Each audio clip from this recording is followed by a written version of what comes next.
Hola, Aquamaníacs! Avui us vull parlar d'un dels nostres protagonistes i estic segura que us agradarà.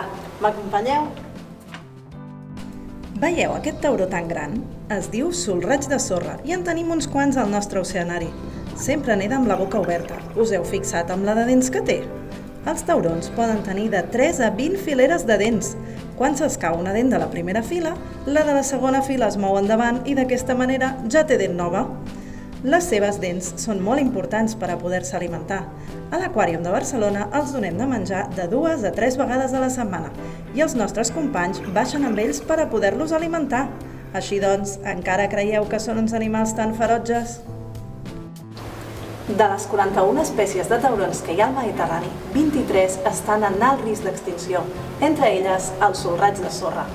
Els taurons són uns animals excepcionals, però s'han vist greument amenaçats degut a la mala fama que els hi hem donat. Per això us donaré un consell.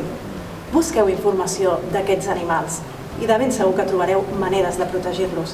Ens veiem al proper capítol i recordeu que us esperem amb les aletes ben obertes. Adeu, aquamaníacs!